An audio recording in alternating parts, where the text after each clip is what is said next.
Hi, I'm Diana Giselle Yanez, host of Highly Sensitive Money. I'm a money coach, certified financial planner, and a highly sensitive person who brings money and social justice together. If you're someone who feels deeply, can endlessly think through how one decision affects everything else, or has ever struggled with all the things that traditional financial thinking leaves out, you're in the right place. In this show, I chat with highly sensitive people on how they handle their money, and with money experts on how they cultivate social justice in their work. Questions? Please go to allthecolors.net and schedule a free 30-minute call. And I'm happy to share resources on investment management, money coaching, workshops, or anything else money and social justice related. Join us in this episode as we explore money and sensitivity while honoring that all of our well-being is interconnected. In this episode, I sit down with DonJay Rice, a former wealth manager who made a shift into financial coaching, specifically for those navigating the tender terrain where grief, trauma, and money intersect. In this conversation, DonJay shares his own story of poverty, early responsibility, and deep personal loss, and how those experiences now inform the compassionate work he does with clients. We explore the emotional behaviors that can emerge after loss, like avoidance, control, compulsive spending, and how curiosity can become a healing practice. DonJay also shares his beautiful analogy of life as a vinyl record and what it means when our needle gets stuck. Whether you're facing a stuck point in your own financial life or supporting others through theirs, this episode will leave you feeling seen, softened, and ready to walk forward, one honest step at a time. Welcome to Highly Sensitive Money. Today we have a repeat guest, DonJay, because the first one did not work so well. But I'm so grateful that DonJay just agreed to come back and share his story about how he went from being a wealth manager to eventually becoming a money coach who focuses specifically on grief. Thank you so much, DonJay, for being here today. Yeah. Thanks for having me again.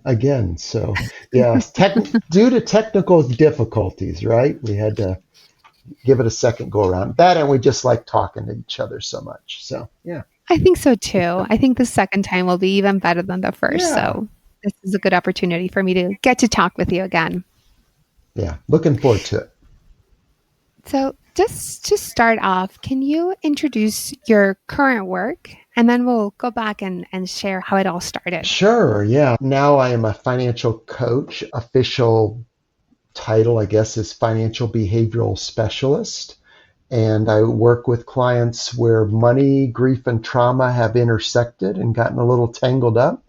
Those events may be related or unrelated, but they've gotten a little tangled, a little intertwined. And I just help clients go through that.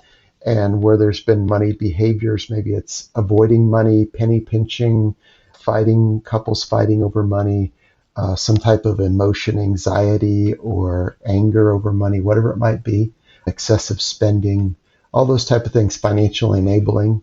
Those are all behaviors that I just help clients untangle and sort through and get some clarity and move forward.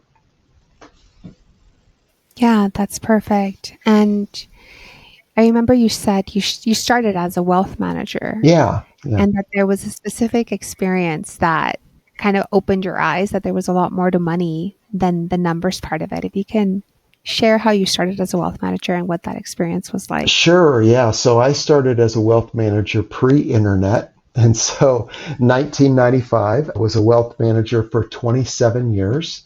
And it was just a couple of years into my practice. So not a lot of clients, right? You're building a business from nothing.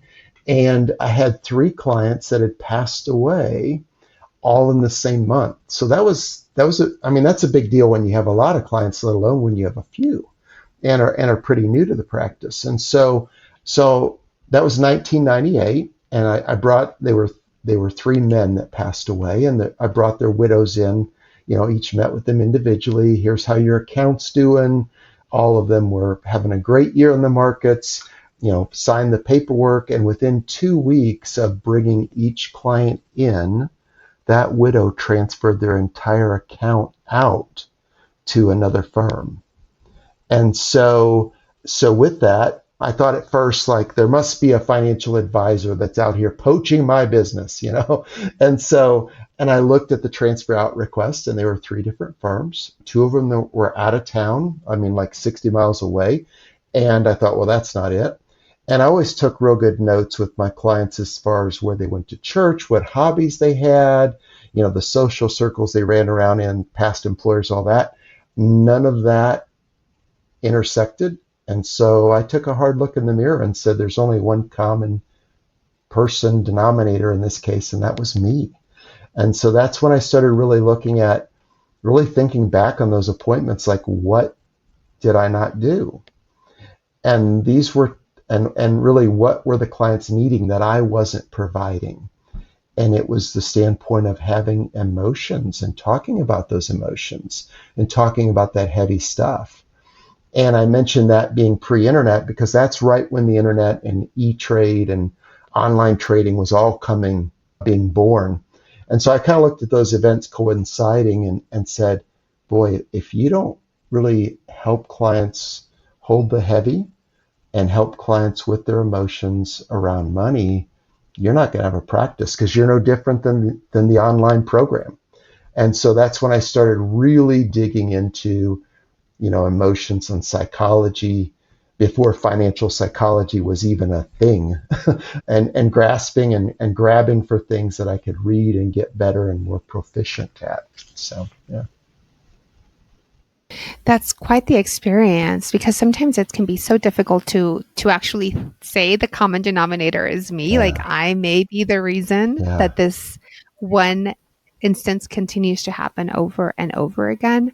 And also, I love that you saw how both the competition of electronics, of like E-Trade, and your own business, and how you could bring in a differentiator. I mean, right now we also have robo advisors Right. that do even the rebalancing, right? So a lot of the times, like what we do as wealth managers on the more technical side of it, it can be automated. Sure. So we're left with really the much more important part, which is the human relationship. And now you've gone even further into human relationship by leaving your wealth management work. When did you start to focus on money coaching, and what was the decision that took you to that point? Yeah, that's a great question. I had gotten to where I just felt like I was being called for something more. And I didn't know what more was, but I knew more wasn't being a financial advisor anymore, which just sounds crazy. I know when I said, hey, I'm going to take my practice and sell it back to the firm and walk away. You know, I always coached my clients to not retire from something, but to something. So I had clients saying, well, what are you going to retire to? And I'm like, I don't know. I don't know. And I'm not going to really retire. You know, I just don't know. And of course they were looking at me like, you're not eating your own cooking here. What's going on? But I really felt there was something more. And I felt as long as I was in as a financial advisor, I wasn't going to discover it. And so I sold my practice and started on just this discovery of what is it now that I really believe I'm being called to do. And that's when, through some work I was doing in trauma and things like that, I wound up meeting another psychologist, and he was having a real hard time with going through a pretty nasty divorce. And he's like, can you really talk to me about the money side? And I'm like, well, I'm not a licensed advisor anymore, so let's not go there, but we can talk generalities. And come to find out, he wanted more of the emotional side of it. And so after about 3 times just talking, he's like, you're really great at this. Like, why don't you do this for a living? And a couple other things came along, and I was introduced to Dr. Klons, who is a big, right, Dr. Ted and Dr. Brad, who wound up becoming friends, and, got into financial psychology and behavioral finance. And it just, one thing just led to another, and here we are. So, yeah, and that was a good couple of years ago. So you've been in this transition for a few years. Okay.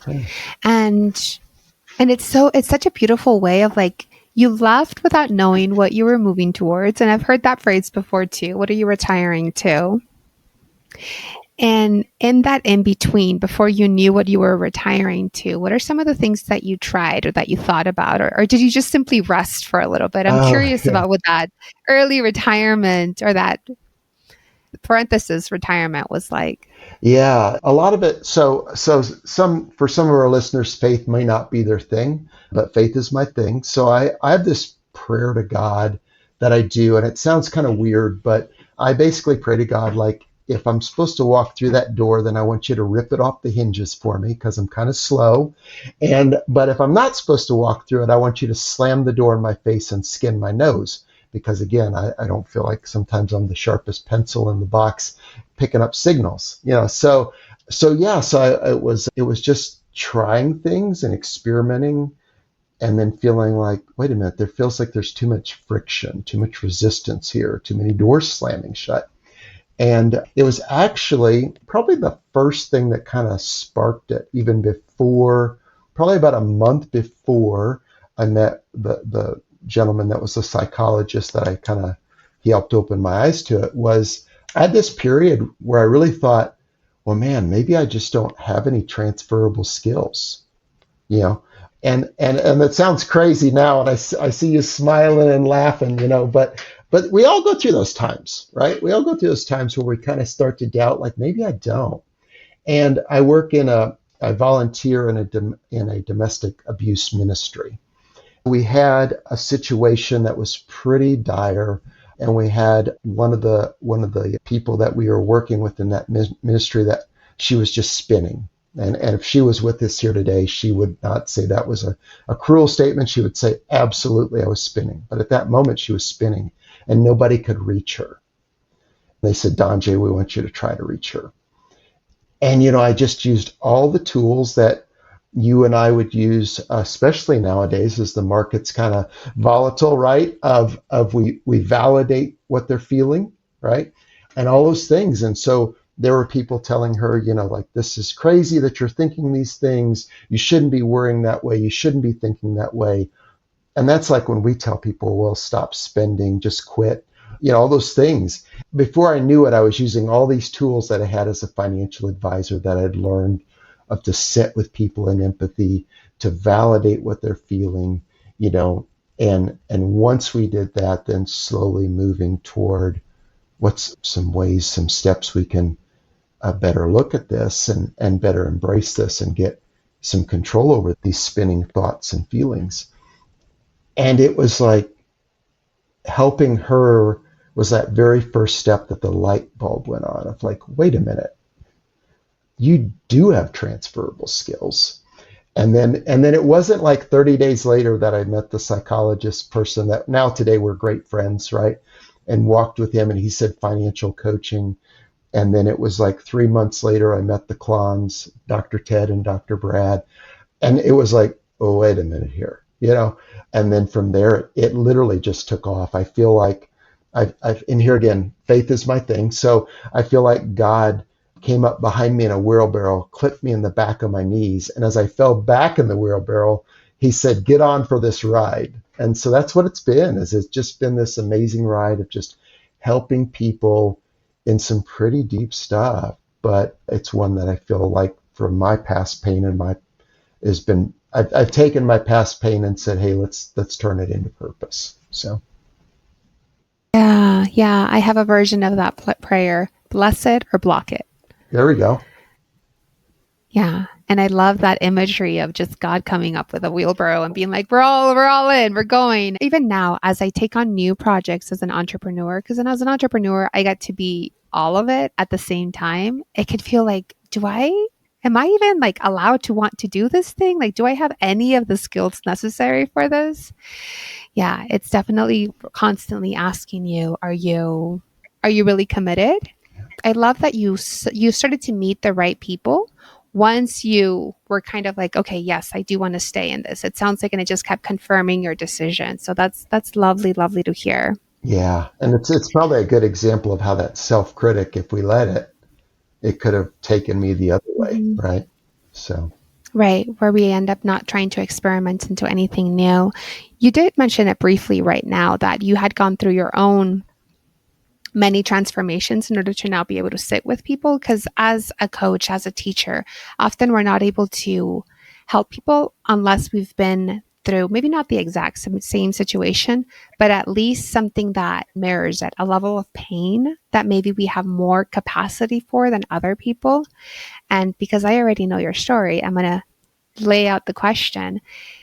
One of my favorite questions is asking, what was the financial background of your childhood?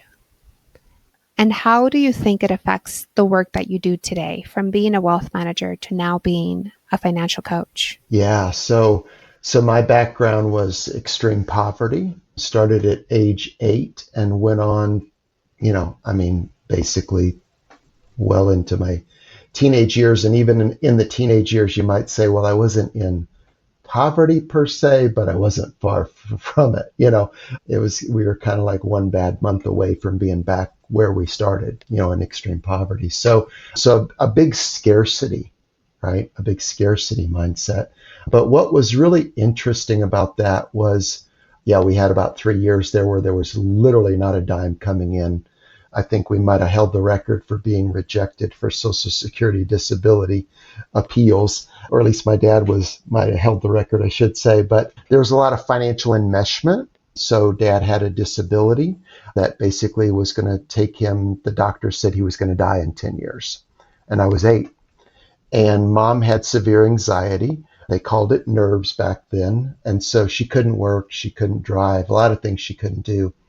And so a lot of things. So dad said, hey, you're going to have to learn to balance the checkbook.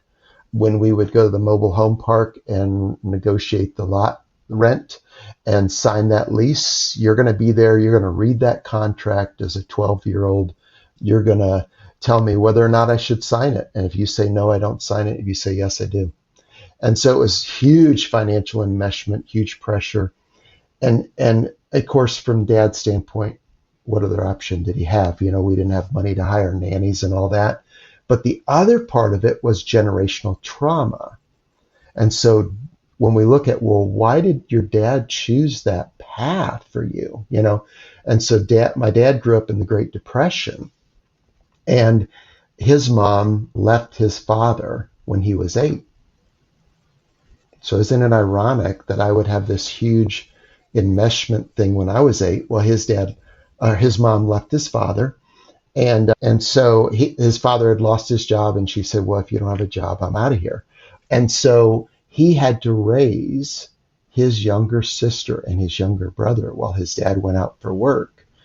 My job at age 8 became to raise my 2 special needs brothers.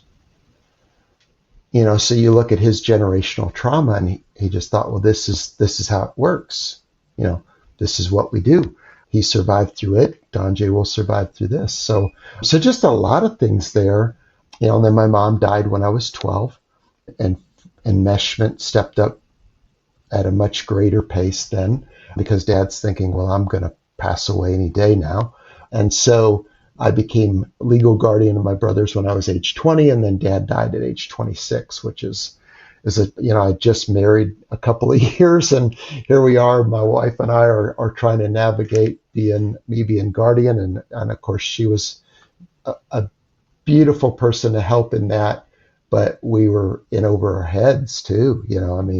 As far as just a lot to take on for a newly married couple, and you're age 26, and now you're the dude for your 2 special needs brothers. So it was a lot, but as I walk with clients today, it really helps me that it's not that I can, we never understand, right? We never fully understand, but we can empathize with the toughness of it, right? And the loneliness of some of it, and the not trusting sometimes that happens with trauma, and the blaming of yourself, and where you feel like you don't deserve joy. And so all those things really helped me once I went back and really digested my story, right? To then be able to sit with clients and really empathize with them. And also to work on a path and a journey forward. Yeah, and I want to highlight the courage that it takes to go back and digest things. Yeah, yeah. Because often when we're very young and something horrific happens or something that's overwhelming, we just kind of put it in a box, put it aside. And the box is getting in the way of all of our other things. But if we don't look at it, then we can pretend it didn't happen. So actually deciding to let me take that box out. Let me open it up. Let me see what's there takes an enormous amount of courage. Yeah. And I'm grateful that you did it for your clients, for those of us who got to be in the field with you. Yeah. And I didn't do it for the longest time. And then when I started to open that box and go through it, right, there was a lot of guilt, regret, shame that I had to process through that. But I think it was David Kessler said this a while back, and he was talking to someone who'd went through some pretty tough childhood stuff. And she was having some guilt over, years later having to go back and why did I ignore this and bury this and all this type of stuff. And he said, your mind and your body, if you would have processed everything at that moment, you wouldn't have been able to take it. And so I would just tell listeners out there that if they're going through some of that stuff and they're feeling like, oh, the guilt of bearing this and having coping mechanisms and all these things, part of that is we wouldn't have been able to bear that. And so your body knows hey, I got to lock this away for a later time. And that's just the imperfectness of a human life that we can't, or however you want to view that. Well, and I actually view it as part of the perfection of our system, right? Our human system says, I can only take so much at a time.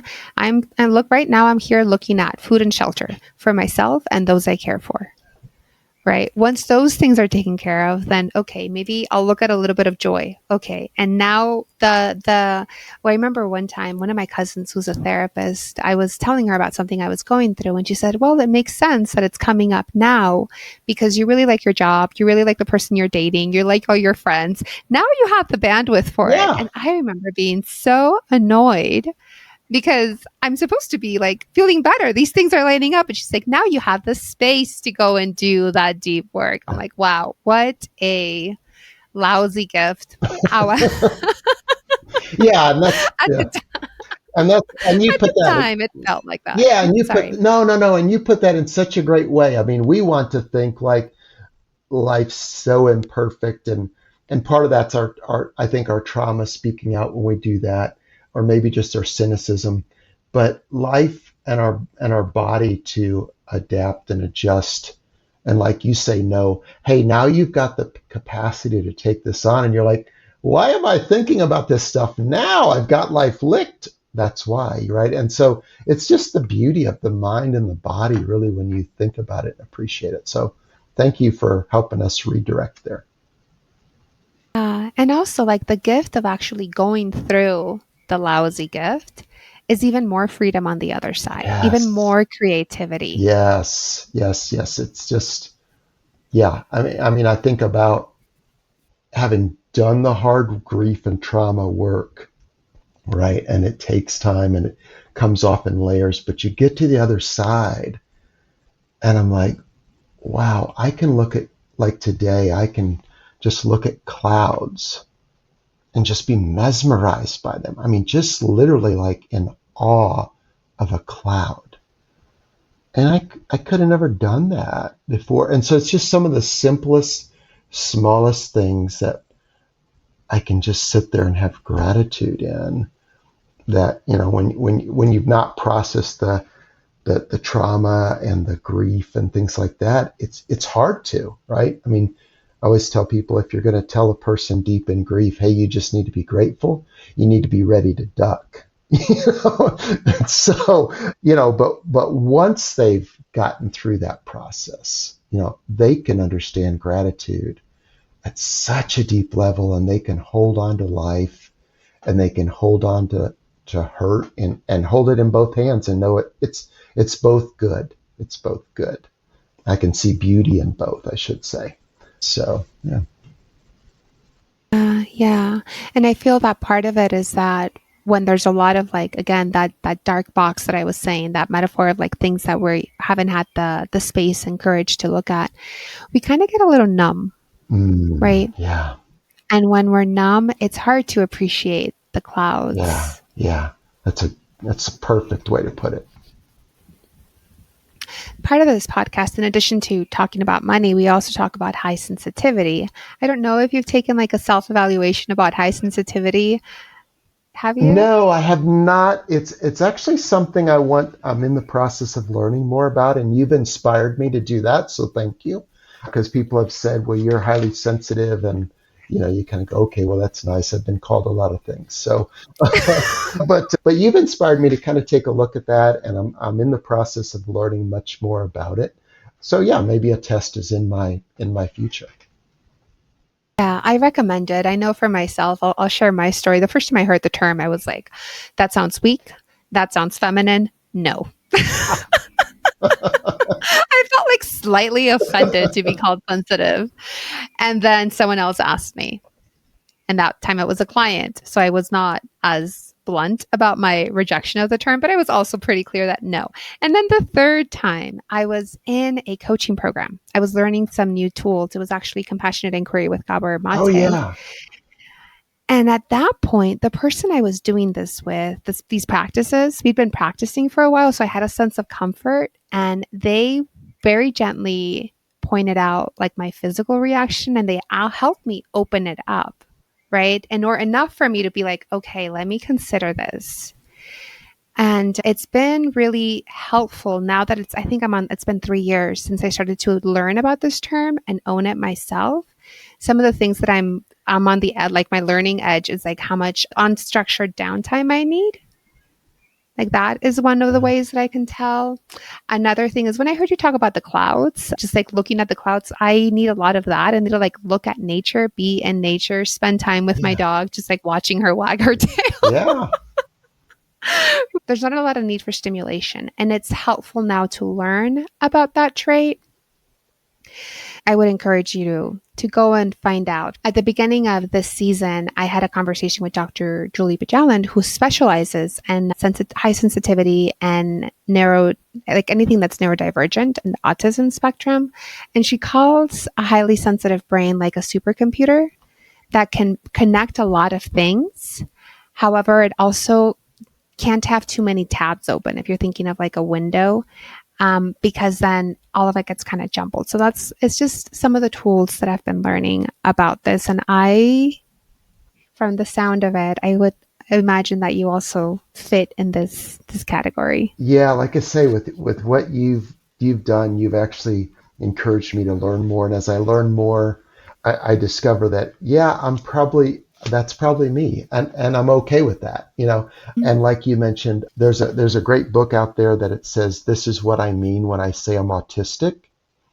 And I would suggest if anyone thinks that they might be somewhere in the spectrum, I fully believe I'm on the spectrum. I've had people that are very well versed in autism say, yeah, you're probably on the spectrum. And it's because, like you say, the way your mind works and you can connect these things.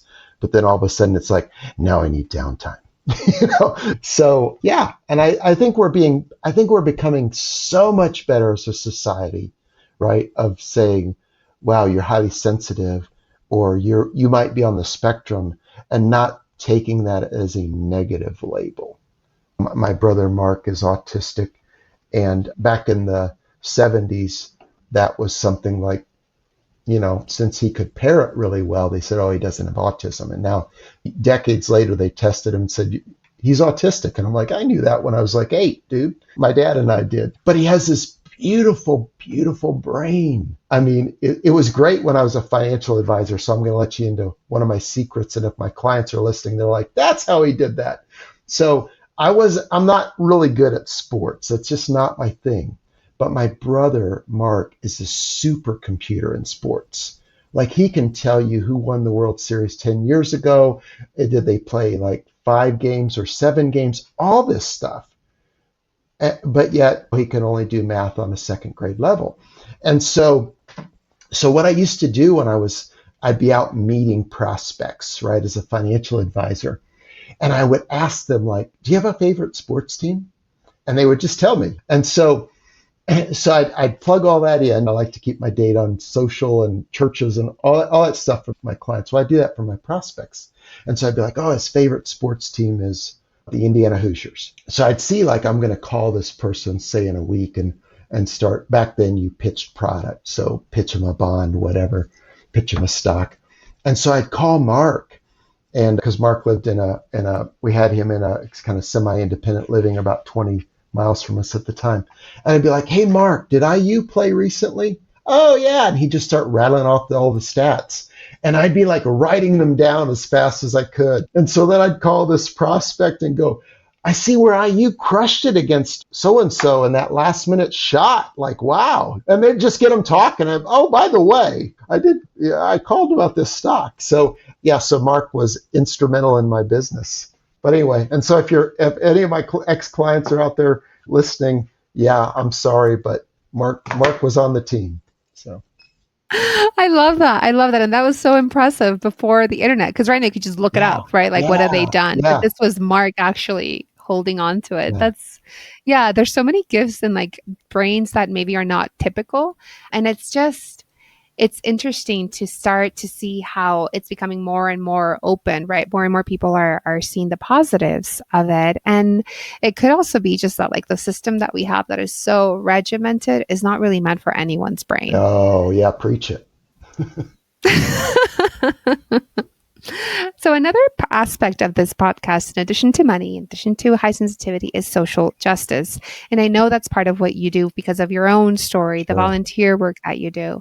I'd love to hear, are there other ways that you bring that into your practice? And how would you define social justice for yourself and the work that you do? Yeah, that's a great question. And I don't know that I have a perfect answer for it. So I'll just tell you how I operate, and we'll work from there. I have all my clients do a values exercise. What I'm looking at is, what are their five main values. But then I also am really looking, it's 125 questions. It's not as intimidating as it sounds.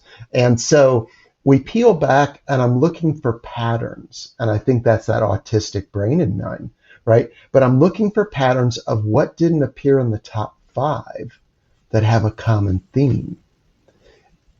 And we start just digging, like, that's your top 5, but is there a voice that's trying to cry out? And so from there, we might find things that really are that's trying to get a voice in their life. I think once we know our values, then we can align our life toward those, because sometimes it does get out of alignment, especially with grief and trauma. And when money intersects with that, it's really helping them understand that, and then get a life of a true why, of a true purpose.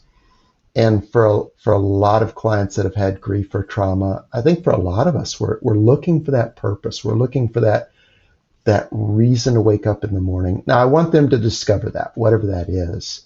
When we start living our life that way, man, it's so freeing and it's so liberating. So if it's volunteering in Special Olympics, and all you're doing is, I say all, right? But you're just at the end of at the track, and you're just hugging those kids and cheering them on as they're coming through, like, go do that, right?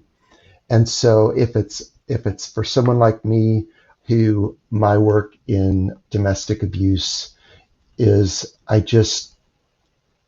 have this sense inside of me of, like, injustice, right? And I think that stems from some of my trauma, but also this sense of, what about the person who's left out? What about the person who doesn't have a voice? Because in part of my trauma, that's what I felt like, is even though I felt like I didn't have a voice, I couldn't put the words to it. And if you've ever sat with someone who's just coming out of domestic abuse or domestic violence, they've got to get their voice back. And to me, there's nothing more beautiful than seeing that person and seeing those children get their voice and really step back into joy. And so I think it's just finding that inside of you, and that takes some work, but oh man, it's so worth the work. Yeah. Yeah, and I also, one of my core beliefs is that we can be good. Yeah. Humans can be Yeah. very, very good. And when we have our needs taken care of, it's very, very natural to then think of our brother, think of our mother, think of the people around us and want to make sure that they're taken care of. And then we start to expand Yeah. that circle. Yeah. Another gift of being highly sensitive is that for the most part, highly sensitive people, because we can be so empathic, other people's pain is our pain. Yeah.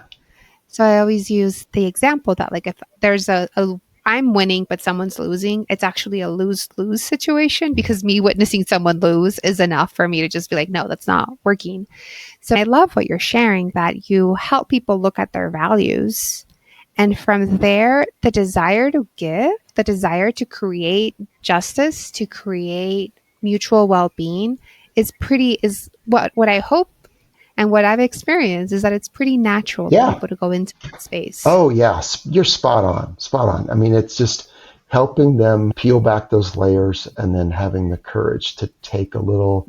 I always say, rather than what steps you're going to take, because sometimes that can be really scary for people, right? Is to Mm. then say, what's one small way we can lean toward that? And then how do we lean a little bit more and a little bit more? I'm fully on board with you that it is within all of us. We've just got to do that hard work and have that courage to discover it. But if we do, like the other side is just, I mean, I relate it to like the first time I went to Yosemite. And if you've ever driven into Yosemite and you're coming down the valley and you're winding around and then you come through the rock there and it's like a tunnel. And it's like you enter into this beautiful world and I mean it's awe. It's awe. And I think that's how I could best describe like once you go through all the twists and turns of your journey and you get to that other side, it's like coming into the Valley of Yosemite the very first time and you're like, oh my goodness, this is what was here. It was totally worth the winding road. Yeah, it's very much like the yin and yang symbol, right? That if you didn't have any black, if you didn't have any darkness, how would you be able to really Yeah, savor the light? absolutely. Yeah. And coming back to your current practice, you focus on the intersection of grief, trauma, and money. When you're working with a client, like when do you come in? Like where are they also working with a therapist? Who are your ideal clients? Tell us more details about like how you work with people. Yeah, so usually clients will come to me after they've already done therapy and they'll say it feels like something's still not there. Or they'll say I processed the trauma or processed the grief, but I don't feel like I have. I can talk about it. I'm not blowing out my window of tolerance or anything like that, but something's still off. And so sometimes they'll come to me saying, I don't really have any money issues, but I've got this grief and trauma stuff that I want you to help me with. And I'll say, okay, that's fine. Money, as you and I both know, money's in everything we do. And even if we don't realize it, it's sitting right underneath the surface. And so I'll say, hey, that's fine. Let's just work together and see where we go. And usually they'll discover like in their grief, in their trauma was a money message or something a half truth they understood about money that they're still reacting to today. And that's nothing against therapists, right? But normally they don't go into that. A lot of them don't. Not all, but a lot of them don't. And so that's where we'll begin. And sometimes they come to me with a money behavior. And it's like, hey, I've racked up a bunch of credit card debt, or I'm hoarding money, I'm avoiding money, but I don't have any grief events. and if we've lived long enough on this earth, we've got grief events. We may just not understand that in every transition of life, there's a grief event. There's a grief event when we move out of our childhood home and mom and dad sell it, right? That's a loss. That's a lot of memories that were tied up to that. So we just start working on the money behavior. And we just start getting really curious, like in your story, I wonder what that was about. And my job's not to provide the answers. I believe all the great answers for our clients lie within them. I just need to be the Sherpa that helps them come up Mount Everest. And so that's how I just start working with clients, and we just start getting curious, and I call it pulling back the curtain, asking a question and going, nah, nothing's behind that curtain. Okay, we'll close it. Well, sometimes they'll come back a couple weeks later and go, hey, can we pull that curtain back? Because I found something. Now, it wasn't what we talked about or what we asked about, but it helped their minds start to get curious, right? And so many of us we don't embrace curiosity, and we especially we don't enter into curiosity about ourselves of, why did I think that? Why did I do that? Where did that come from? So that's what I try to do with clients, because we got to get curious before we can even name it, and then we can work on taming it, so to speak. So.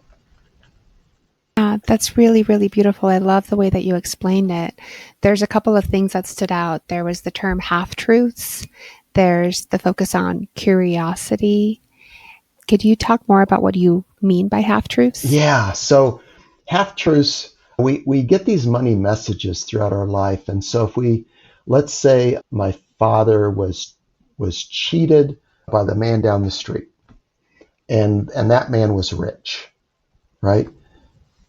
And so dad may, and this is hypothetical in my example, but let's say dad complained about that and kind of mentioned that, yeah, that rich guy just needed more of my money. Now I've started to put this truth in my mind that rich people are evil. But the problem is I say in my mind, right, I might say rich people are evil, but in my mind I'm thinking all rich people are evil. And so, and we probably met people like this, as far as they're saying, well, he just did that because he's rich.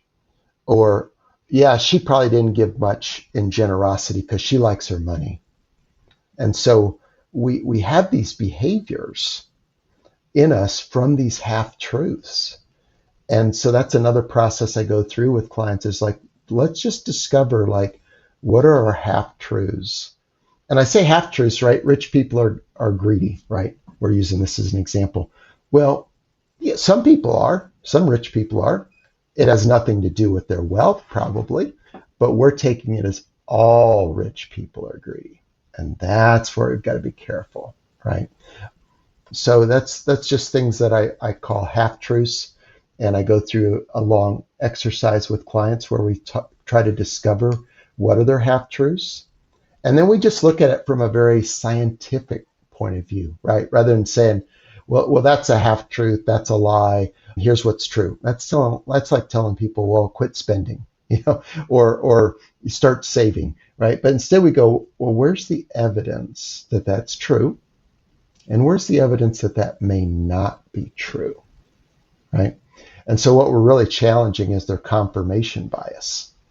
And then from there, I let them come to the conclusion. Is it always true? Is it sometimes true? Is it true, but it has nothing to do with what we're attaching it to? And then from there, we work on coming up with a statement of what really is true. And really what we're trying to do is rewire our brain, right? So that we react from a spot of what's really true, as opposed to how we interpreted that as a child in a childlike brain. Yeah, so following that example, something that could be true is like, this specific person was doing this to like this very specific, and it's not everybody. The example that you used of like rich people are evil or rich people always need more money. One of the ways that I see that in people is when they don't want to be rich people. Yes. Because they think rich. So then they become money avoidance, right? As soon as they build any kind of savings, they immediately spend it. Yes. So we never really know how these half-truths may have so many tendrils, and it can be manifesting in all kinds of ways. Oh man. Oh, yeah, so right. I see that in my work where clients come into an inheritance and we get a call from the financial advisor like, I can't get this client to engage. Well, they're thinking if I avoid the money, it's not really mine, right? And so we've had had examples where that's happened in my practice. And then, like you say, sometimes it's like, well, now I'm wealthy. Rich people are wealthy. Rich people are evil. I don't want to be rich. I will spend this money in reckless ways. I will give it away in ways that it's not being a good steward of my money. But I've got to get that back down into my comfort level.